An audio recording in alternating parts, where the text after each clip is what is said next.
Hello everyone and welcome to the channel. I'm Emmanuel, I'm an Airbus pilot, and in today's video let's have a look at how to extend the centerline on the Airbus A320 and what threats you need to be aware of when you're doing this. There is an equivalent video for the Boeing aircraft as well that I've released a little bit earlier, so this can be seen as the part 2 or the Airbus equivalent. Now I'm going to link the Boeing video in the video description below so that you can have a look. Now, extending the centerline. First of all, why do we need to do this? Well, there is two reasons why you want to do it on Airbus aircraft. The first reason is that you need to sequence your flight plan. So, let's take a look at the situation that we're in right now. We're being radar vectored on a heading of 110 for an ILS approach runway 25 right at Berlin-Brandenburg Airport. Now, you can see the Airbus does sequence some of the waypoints that we're going to fly past, but in order for it to do so, you need to fly rather close to the waypoint. Now, you also want a more accurate VNAV profile to be predicted, and most importantly, you do want your Airbus to have a missed approach guidance available. Now, how does the missed approach come into play over here?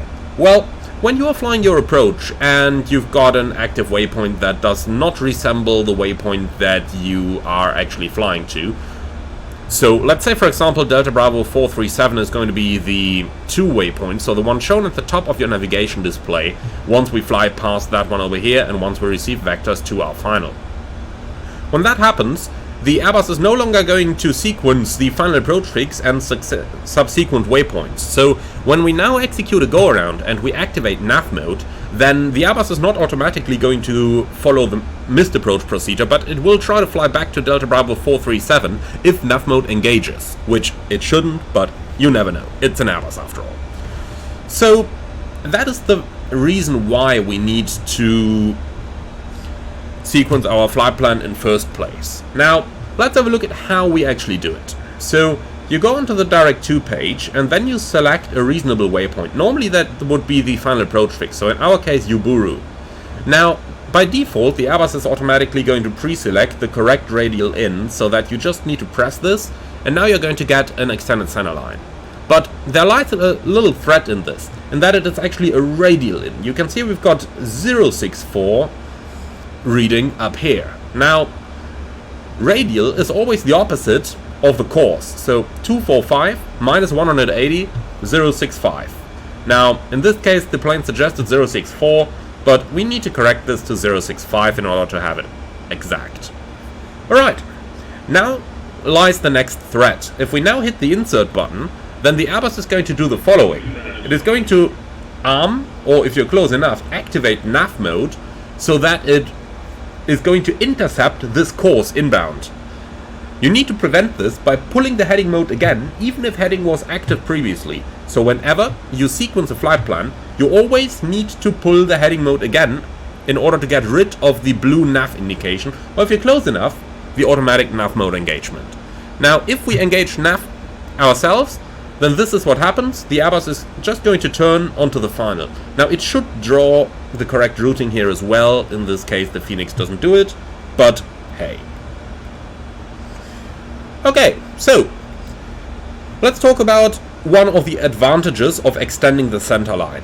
Now, the obvious advantage is you can use your nav mode in order to intercept the final.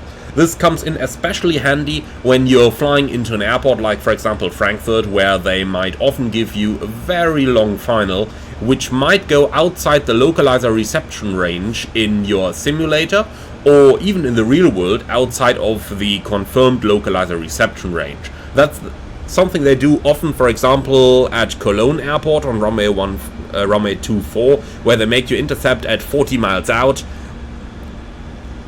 where it is simply not confirmed that the localizer is reliable. In these cases, use the extended centerline, and then you can use nav mode in order to track the inbound course. Now, that basically summons the advantages and the ways of how to extend the centerline in Airbus A320 and literally any other Airbus aircraft. The only ones I'm not sure about right now is the A300 and the A310, but in anything from the A320 onwards you can extend the centerline using this procedure.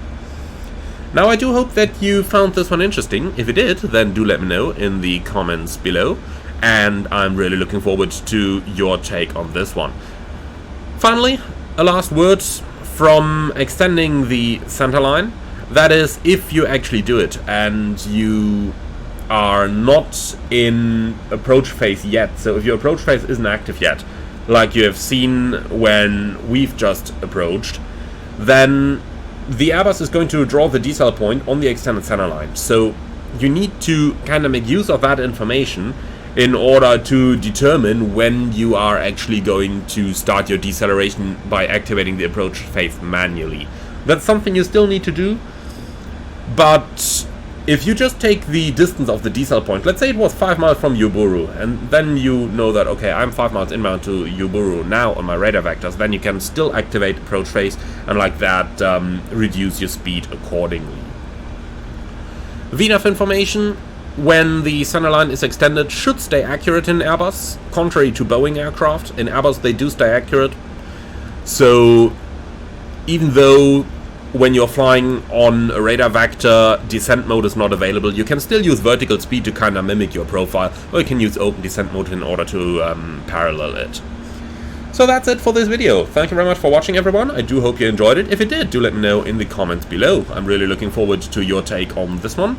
And finally, if you are up for more, don't forget to hit that subscribe button. Be sure to hit the like button to let me know that you like the video and want me to continue doing videos like this one. Now, if you really love what I'm doing, I would appreciate a small donation through the Buy Me Coffee link in the video description below. But in the meantime, I'd like to say thank you very much for watching, hope you enjoyed it, and then I see you all again on the next one.